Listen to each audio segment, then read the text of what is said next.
Hello, everyone. How are we today? My name is Jeremy. I'm joined by my very good friend and co-host Ilan, and welcome to the Big Bros podcast. Ilan, introduce yourself to our lovely listeners. Sure. My name's Ilan. I'm 23 years old. At the time of recording, I'm going to my fourth year for psychology. I guess typical 23-year-old, try to be active, spend time with those who are closest to me, friends, family, loved ones.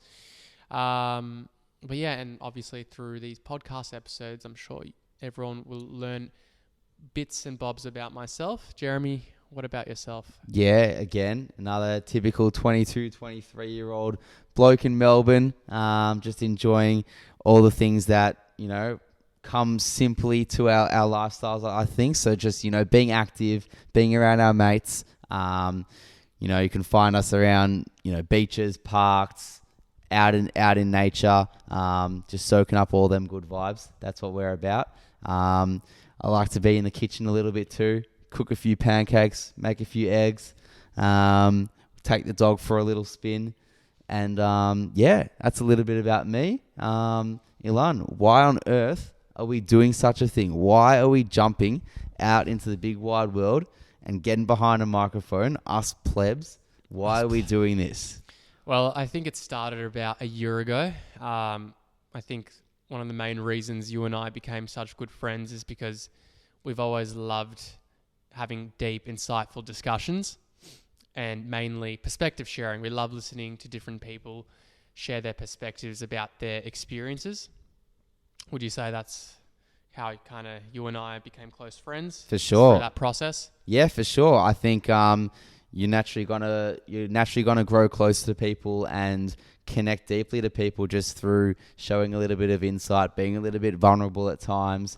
And yes, it's scary, but my God, is it great for you as well? It's great for the soul and it's great for friendships. And definitely, I think that's why and how we became friends to start off with. But more so about this podcast, what do you think the notion is behind us doing this? So I think there's a few reasons, and for the sake of, I don't want to ramble, but I think Jeremy and I developed an idea about the fact that we very much benefit from people who are slightly older than us sharing their perspectives about certain life experiences that they've had, but mainly perspective sharing from those who are only slightly older than us rather than individuals who are maybe 20 or 30 years older than us. Why do you think that is, that we get more kind of benefit, or we relate more to people who are 2 or 3 years older? Yeah. What do you reckon the reasons for that is? Yeah, it's a good question. I think from my perspective, I just know when I was 16, 17 years old in school, those upper end year levels of high school, those were probably the start or the few years where I started actually trying to absorb a little bit of knowledge, think about, what am I going to do after school? Where is my life going to take me? Or, try new things out in life and broaden my horizons a little bit more. And I feel like I was able to learn and grasp onto things from those that were only a few years older than me in school, had a little bit more life experience than what I did. And I feel like naturally, those are the people that I definitely gravitated a little bit more towards, rather than sapping my energy and knowledge of reading books or, hearing from so many different people that are well older than us, whether it be parents, although we bloody love our parents and we bloody love our family. I feel like sometimes in life, it's great to just hear things from those that are a little bit just slightly older than you, because you're kind of on that same wavelength. You're not so distant from one another. You're pretty close. You're, probably closer than you think you might be.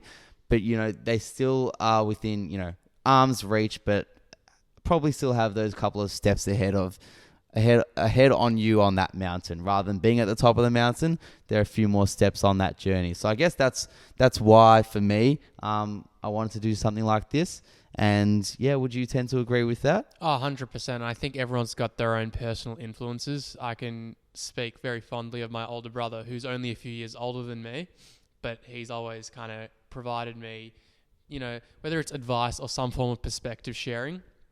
He's always kind of I've always been engaged whenever he's described, whether it's his travel experiences, what he's gone through, because chances are I'm going to go through something similar. Yeah. And that sort of advice definitely, or those sort of experiences tend to relate to that whole adage of, you can only concentrate on the next step in front of you rather than the 100 steps in front of you. Exactly. Just like on the footy field, mate, isn't it? Focus on that next 1 or 2 possessions ahead of the plate, not those 50 possessions down the line.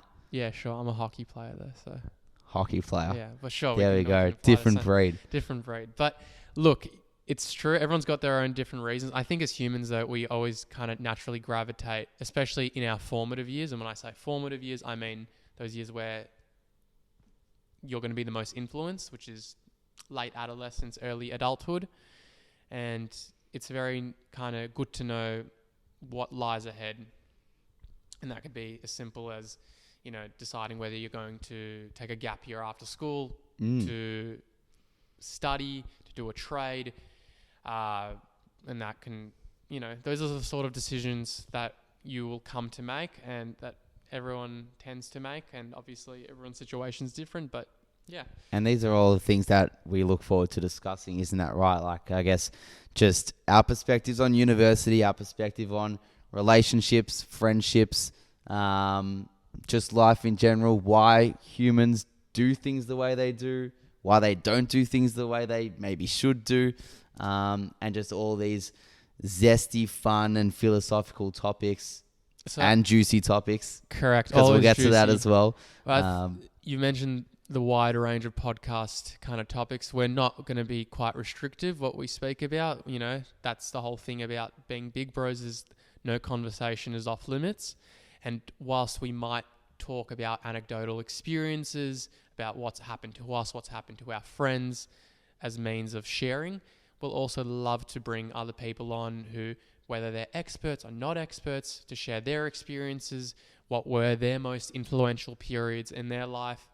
And we hope that we're able to entertain you guys and that you're able to derive some sort of value and benefit from this, because we're really, really looking forward to the adventure that is going to be the Big Bros podcast. Yeah. And I think it ties into the fact of, as to, why have we named it Big Bros in a way? Because like we've said, we find that like a big brother as a figure is someone that I guess is within arm's reach to you always, like is a mate, is like a guiding figure, someone you can always wrap your arms around, that can, tell you right from wrong, but, always just be first and foremost a mate at the end of the day, and someone that will always, have that love for you. And I guess that's the type of energy that we want to provide to those listeners and to those on the show with us and watching and, riding the journey. So welcome, and let's get involved, because we're bloody excited and we hope you are too. As excited as we might be, we're also, I think, a little bit nervous because it is our first podcast episode. And that kind of relates to something that we wanted to speak about in our first episode, which is imposter syndrome. And imposter syndrome is something that we'll all feel. How would you define imposter syndrome best? Yeah, I feel like it has a whole lot of different meanings for different people. I mean, when I was researching and reading a little bit about it, some of the stuff you read is a bit dark and deep and... Like what specifically? Some things just about like...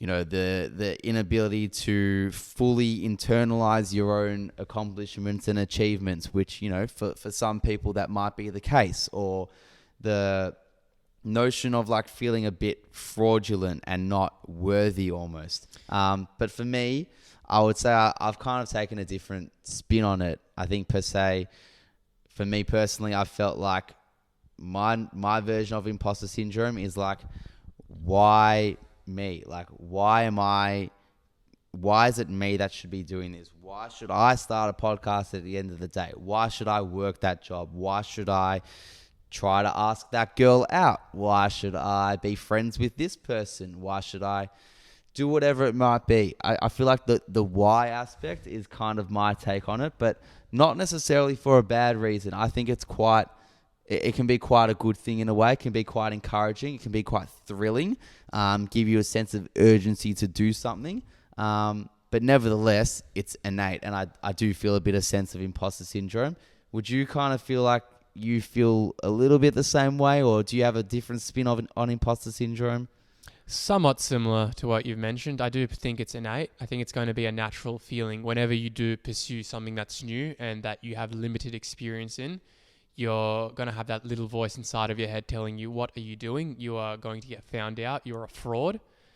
And I think that's what kind of ties into that definition of imposter syndrome, which is you're a fraud. You don't know what you are doing. People will find you out. And I think especially in Australia, where I think there is some real tall poppy syndrome that goes on, that can really kind of add fuel to the fire when it comes to feeling those thoughts. But you asked me, do I have a different spin on it? I'd like to think, sure, whilst I might, honestly, we might not be the best podcasters where it's only episode 1 for us, right? But you got to start somewhere. But what's the alternative, right? Are you going to let the imposter syndrome, in a sense, rule over what you say? Like, you can in certain aspects, but if there's something you believe in and you believe that you have a message that provides value to people, just asking yourself, well, what's the alternative? Letting that little voice kind of win. Perhaps you are a fraud. Perhaps you're not that good at it, but knowing that you have at least tried. You're a fraud, mate. You're a bloody fraud. You should not be doing this. Yeah, I don't know. I reckon I should just stick to playing amateur level field hockey and studying my psychology degree and not ever touching a podcast mic. But not going to lie, this is kind of fun, It's fun. It's scary, though. It's scary. And, I think scary is good. Scary is healthy. And, it can tie into your New Year's resolutions or whatever the frick you want to call it. But are we not allowed to say fuck? No, we can swear. We can, within reason. Within reason. We're good boys, but we can be a little bit zesty as well. But I think it's good to feel scared. You don't want to feel like you're in that comfort zone, that little box the entire time.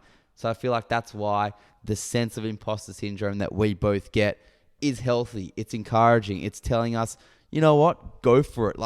The fact that you're feeling a little bit scared and nervous to do something is a good thing. It means that maybe you're a little bit complacent right now. Maybe you should be testing your waters, seeing something from another perspective. And I wouldn't describe myself as the most creative person on the planet, aside from winning the Year 9 Art Award at school for painting a picture of Roger Federer. Other than that, that's probably been the most creative I've been up until this point. So, you know what? 2023, let's explore a bit of creativity and jump into this. Well, you've put me to shame because I think I dropped out of art after year 7 at school. But wow, Roger Federer. What a man. What a man. But yeah, so I feel like that's my whole take on imposter syndrome and why I find it somewhat exciting. I don't know, mate. I like excitement and I love the feeling of a little bit of unknown. I feel like the sense of unknown is an exciting feeling because you've not been there before. And this is what I'm feeling by doing this. And I feel like, this is our version of doing something new. And I'm sure all of you guys are hopefully trying to do something new this year yourselves as well. I feel like that's what a New Year's resolution can kind of be healthy for in a way. Would you say that our New Year's resolution was to start a podcast? I feel like our New Year's resolution, well... Do you make the genuine here question... We go. This is actually an important topic of conversation. What's your actual thoughts? And I know this might sound like every other podcast episode, New Year's resolutions, But in all seriousness, do you even make them? Do you write? Do you get a pen and paper and do you say, okay, I want to go to gym at least 5 times a week. I want to eat more fiber. Something that we definitely should be doing, hey? But no, I don't think it. Yeah, I think the idea of a New Year's resolution is maybe something that I don't personally resonate with. I know it's great for some people, but on the contrary, I think having January 1st and just the start of the year in general as a thumbnail and a point where you can propel your ideas from is brilliant. So that's my whole take on New Year's resolution. The fact that I love the sense that we can choose a starting point and go from there. I feel like a starting point, whether it be a date or a time, gives people a good sense of propulsion to actually chase something and go for it. But like if you're, thinking New Year's resolution from the perspective of like ideas or things you may want to achieve, why does it have to be, a particular date that you can choose that to a starting point? Like you can choose any day of the year for that. But yeah, like I said, I feel like January, February, start of the year gives you a good indication of let's just do it now. So yeah, it's true. I feel like that's why we're choosing to do this at the start of the year, because it kind of gave us that mini goal. I could be wrong, but I think this will be released a few weeks after Chinese New Year. So at least Happy Chinese New Year. Happy Chinese New Year. Happy Lunar New Year. Happy Lunar New Year indeed. But yeah, I guess even with New Year's resolutions or any sort of resolution, irrespective of when you do make them, anytime you do pursue a task that's out of your comfort zone, you will feel like an imposter. And as Jeremy said, it's not necessarily a bad thing. It could feel uncomfortable, but just because something's uncomfortable doesn't necessarily mean it's bad for you. In fact, it's probably good for you, whether it's spiritually, physically, emotionally. And I think that's kind of what this podcast is for us. We're very much don't have any sort of public speaking backgrounds. At least I don't. Jeremy, do you have any public speaking backgrounds other than speaking at your school assemblies? Mate, apart from a bit of year 10 debating, coming in as the third speaker and just finding the filthiest rebuttals and a bit of assembly speaking back in the day. Nah, mate, I'm a fraud at this. So. But it's a skill that you want to develop, is that ability to speak to potentially a widespread audience on either side of a camera, correct? Oh, for sure. It's exciting. It's creative, and why not? Why not indeed? Because that's what life's all about. It's trying new things, even when you know you're going to be completely hopeless at it. But just like this podcast and many things in life, it's worth giving it a shot and seeing how far you can take it. And yeah, any final thoughts before we wrap up episode 1? Mate, just my only final thoughts is that I'm just very excited for this, and I'm very grateful to be doing this with you as well. One of my very close mates. Likewise. And someone that I just thoroughly enjoy sharing this journey with. And I hope you guys love Ilan as much as I do as well. I'm blushing. You can't see, but I've got red cheeks. But yeah, no, in all seriousness, thank you guys for listening. We look forward to producing more and to discussing all things juicy, fun, zesty, and philosophical in the future. So if you have any questions that you want to ask us and that you would like for us to discuss in future episodes, or people that you would want to see on the show, just let us know. You can find us on our Big Bros Instagram, DM us there, and we will definitely get back to that and take it on board. Yep. And activate. Links will be attached in show notes below. Please do subscribe on our socials, and we hope to see you next time. Thank you. Bye-bye.